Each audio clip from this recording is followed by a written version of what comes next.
Il y a quelque chose que personne ne veut entendre, quelque chose d'inconfortable, de brutal, et pourtant d'une vérité absolue. La motivation ne t'a jamais rendu riche. Elle ne le fera jamais, et le jour où tu comprendras vraiment pourquoi, ta vie financière ne sera plus jamais la même. Abonne-toi maintenant. Ce que tu vas entendre dans les prochaines minutes, personne dans ton entourage ne te le dira. Pas ton patron, pas ton école, pas tes amis.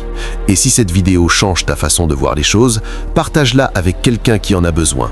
C'est peut-être le meilleur cadeau que tu puisses lui faire. Maintenant, ferme les yeux une seconde. Rappelle-toi la dernière fois où tu t'es senti vraiment motivé.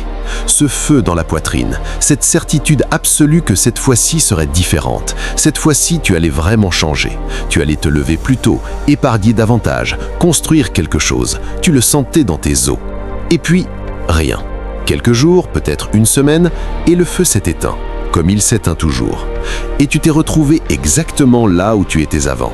Peut-être un peu plus découragé, peut-être avec un peu moins confiance en toi, peut-être avec cette voix intérieure qui te dit que tu n'es pas fait pour réussir, que les autres ont quelque chose que tu n'as pas.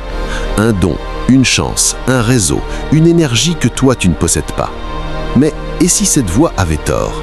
Et si le problème n'était pas toi, mais l'outil que tu utilisais? Et si la motivation elle-même était le problème?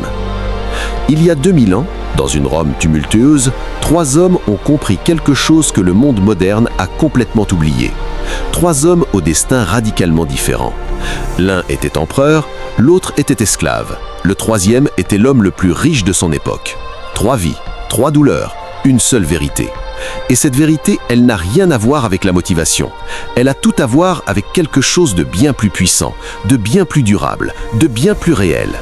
Cette vérité s'appelle la discipline, et elle va changer ta façon de voir la richesse pour toujours.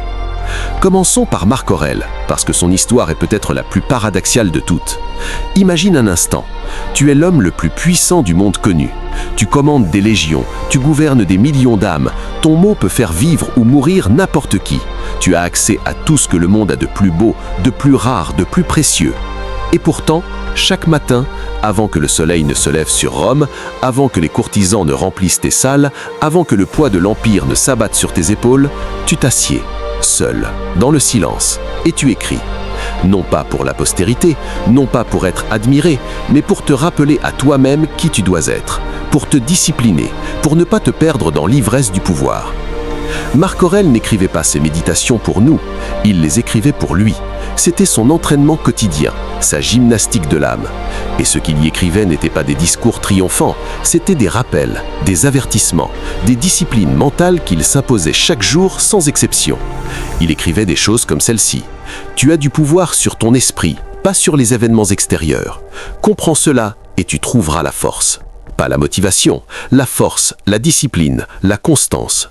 Il y a quelque chose que personne ne veut entendre, quelque chose d'inconfortable, de brutal, et pourtant d'une vérité absolue. La motivation ne t'a jamais rendu riche, elle ne le fera jamais, et le jour où tu comprendras vraiment pourquoi, ta vie financière ne sera plus jamais la même. Abonne-toi maintenant. Ce que tu vas entendre dans les prochaines minutes, personne dans ton entourage ne te le dira. Pas ton patron, pas ton école, pas tes amis. Et si cette vidéo change ta façon de voir les choses, partage-la avec quelqu'un qui en a besoin. C'est peut-être le meilleur cadeau que tu puisses lui faire. Maintenant, ferme les yeux une seconde. Rappelle-toi la dernière fois où tu t'es senti vraiment motivé. Ce feu dans la poitrine, cette certitude absolue que cette fois-ci serait différente. Cette fois-ci, tu allais vraiment changer. Tu allais te lever plus tôt, épargner davantage, construire quelque chose. Tu le sentais dans tes os. Et puis, rien. Quelques jours, peut-être une semaine, et le feu s'est éteint, comme il s'éteint du jour, et tu t'es retrouvé exactement là où tu étais avant.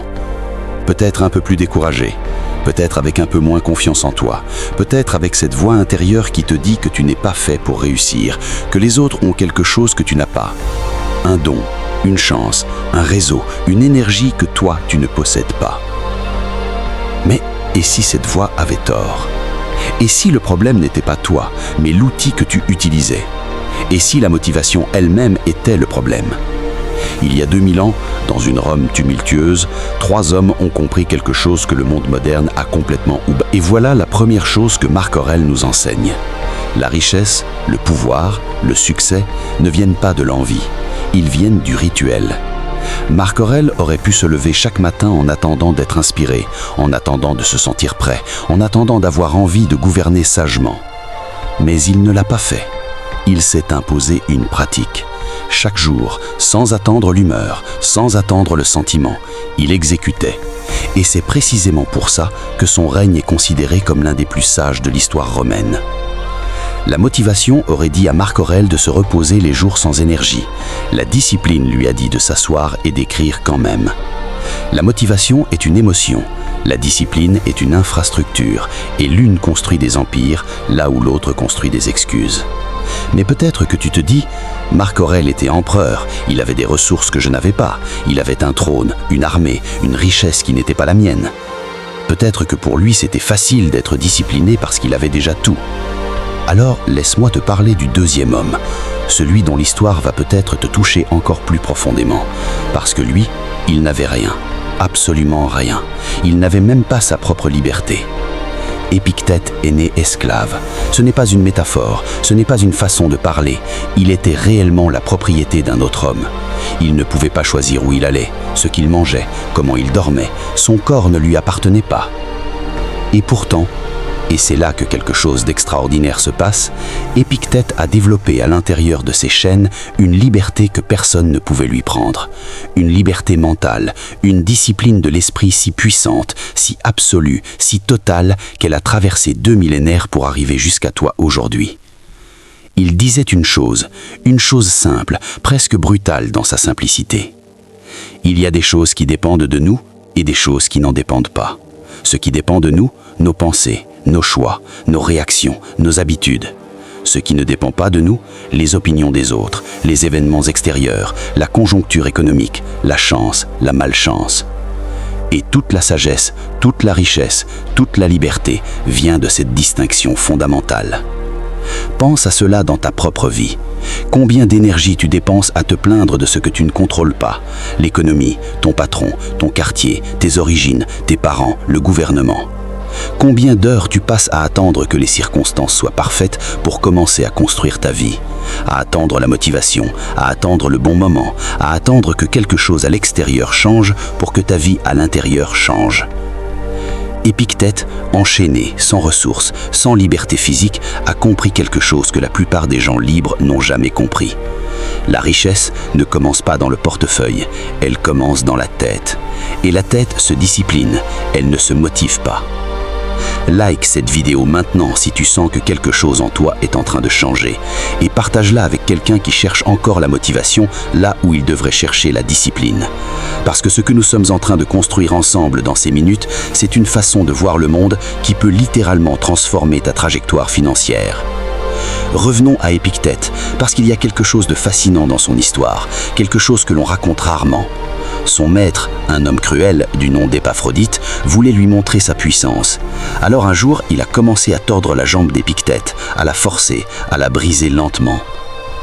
Et Épictète, dans cette douleur insupportable, a simplement dit « Tu vas la casser. Calme, posé, certain. » Et quand la jambe a craqué, il a ajouté « Je te l'avais dit. Aucune rage, aucune supplique, aucune panique. Juste la discipline absolue de quelqu'un qui sait que la douleur physique ne peut pas atteindre ce qu'il y a de plus profond en lui. Ce n'est pas de la résignation, c'est le contraire. C'est la forme la plus haute de maîtrise de soi. Et cette maîtrise de soi, cette capacité à agir sans avoir besoin de se sentir bien pour le faire, c'est exactement ce qui sépare ceux qui construisent une richesse durable de ceux qui rêvent d'en construire une. La motivation dit « agis quand tu te sens bien ». La discipline dit « agis surtout quand tu ne te sens pas bien ». C'est là que tout se joue, dans ces moments où tu n'as pas envie, où le lit est chaud, où l'effort semble inutile, où le résultat semble loin. Dans ces moments précis, la discipline est la seule chose qui peut faire la différence entre celui qui construit et celui qui regarde les autres construire. Maintenant, parlons du troisième homme. Et celui-là va peut-être te surprendre, parce que Sénèque n'était pas un esclave. Il n'était pas non plus un guerrier stoïque luttant contre l'adversité dans des conditions extrêmes. Sénèque était riche, extraordinairement riche, l'un des hommes les plus fortunés de Rome. conseiller de l'empereur Néron, auteur prolifique, orateur brillant. Et pourtant, son rapport à la richesse, à la discipline et à la motivation est peut-être le plus éclairant de tous pour nous aujourd'hui. Parce que Sénèque vivait dans la tentation permanente. Il avait tout ce que la plupart des gens désirent, les villas, les festins, le pouvoir, la reconnaissance. Et il aurait pu se perdre dans tout ça, comme tant d'autres. Mais dans ses lettres à Lucilius, dans ses textes magnifiques qu'il a écrits sur la fin de sa vie, il révèle quelque chose de profond. Une tension constante, un combat quotidien, non pas contre la pauvreté, mais contre le confort, contre la facilité, contre l'envie de se laisser aller. Il écrivait à son ami Lucilius des choses comme celle-ci. Ce n'est pas parce qu'une chose est difficile que nous n'osons pas. C'est parce que nous n'osons pas qu'elle nous semble difficile. Relis cette phrase. Laisse-la entrer. Ce n'est pas parce qu'une chose est difficile que nous n'osons pas. C'est parce que nous n'osons pas qu'elle nous semble difficile. Combien de fois as-tu regardé quelque chose, la création d'une entreprise, l'investissement de tes premières économies, la construction d'une nouvelle habitude financière, et tu t'es dit « c'est trop difficile pour moi, trop complexe, trop risqué », sans jamais vraiment essayer, sans jamais vraiment oser.